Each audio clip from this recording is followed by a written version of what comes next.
Hey folks, welcome back to Gaming Garbage, where we take a look at games, chat about the gaming news in the industry, and of course, stream for fun. My voice is a little wonky. I'm losing my voice. I got quite the cold, I guess. I feel pretty good, but yeah, my voice is just disappearing. So if you can't handle this, that's totally okay. I understand. Thank you for clicking, and I'll see you guys when my voice is back. For the rest of you, I wish to talk about. Oh, hold on. There we go. I wish to talk about this because we're hearing that Death Stranding 2 is having some overheating issues with some PlayStations, but not others. And we got to see this issue again happen with Final Fantasy 16 during a specific cutscene. And also for Death Stranding 2, it's also a specific time in the game when you're using the map. And there's hearing that, like, the fan speed goes insane. And I think I honestly figured this out. Now, I tried talking about this, but I didn't make a separate video. But I will this time. And ultimately, it's because each different model iteration of the PlayStation 5, the 1000 was in 2019 when it launched, right? And then the 1100 had a smaller heatsink in 2021. And then they shrunk it again in 2022 with the 1200. And just look at the difference of that. Now, apparently, between the 1000 and the 1100, the efficiency was better in cooling, according to Hardware Busters, with the testing that they did with Devil May Cry 5. And they tested on both models. But as far as I know, we haven't had testing yet on the 1200 versus the others. And honestly, I think we should. But yeah, the CPU was definitely a lot cooler, which was good. But like the memory was hotter, quite a bit hotter, almost 8 degrees Celsius, which doesn't sound like a ton. But that is quite a big increase, especially when the machine's been on for a while. And that's just with the testing of that specific game. There could be a bigger difference with certain games, especially those that are graphically demanding. And this is very interesting to me because the difference between this and this is almost like 2 pounds. Which is kind of, or like a pound and a half, which is just kind of insane. Between the 1000 and the 1100, I think was about a pound. And then this was a continued further reduction.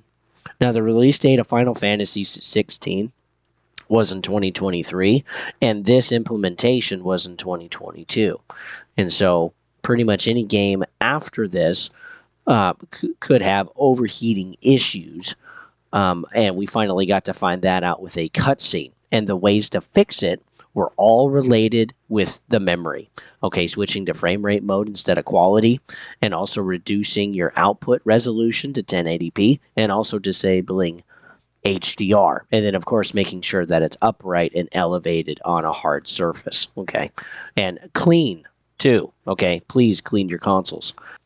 So that would make sense with the memory spiking in heat and temperature and not the old one. And again, I'm assuming that actually the 1200 model would actually be worse than the 1100.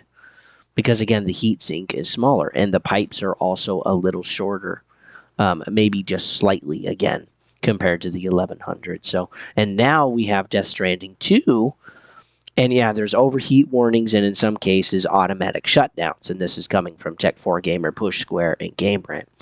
Now, there's already been a patch from Kojima Productions to kind of help work through this issue, but it hasn't necessarily worked when people pull up the map.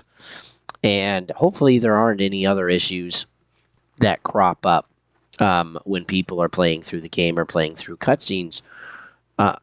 But yeah, this is a frustrating problem because this was extremely effective. And usually, I just want to put this out there too, if you're buying a console, you usually want to buy the very first model because usually it has the very best hardware. And every game dev, they had kits probably with this in it, not this and not this. And so these reductions are to save on cost, of course, and to potentially make the heat reduction less efficient, let the heatsink not work as well. And now we're starting to see these problems with Final Fantasy 16 and with Death Stranding 2. And if we will continue to have the PlayStation 5 going into PlayStation 6 generations, I'm sure they're going to make PlayStation 6 games also for PlayStation 5s. This will continue to be a problem. So if you have maybe the older model, you probably don't have any issues. But if you have a newer model, which is the 11 or the 1200, especially the 1200, I would maybe think about either finding a 1000 or an 1100 PlayStation 5 because of the smaller heatsink, or maybe just go for the PS6 because you are not going to want to try to run heavily demanding games with something that doesn't seem to be working with FF16 and Death Stranding 2 and whatever else is coming down the pipe. And I guarantee there is going to be another game coming down the pipe that isn't going to run well. And the last thing you want is to be having your PlayStation shut off in the middle of a heat crisis while you're playing your game and mess up something with your game or your save file or whatever. So, and you also don't want to damage your console. So that's just a more of a PSA. Again, I haven't heard anybody talking about this, but hey, if you like the video, go ahead and like, sub, all that jazz. But please share the video too. Okay, please get this out here because I don't have the testing equipment or anything to actually run any of this, even though I would love to do that someday in the future. But as of right now, I have no capacity for that. All I'm doing is being able to go off of different articles or what people have already done. But as far as I know, there hasn't really been any testing with the 1200. It's been difficult to find. So again, thanks for watching, folks. If you enjoyed it, like, sub, all that jazz, and I'll see you guys on the next one.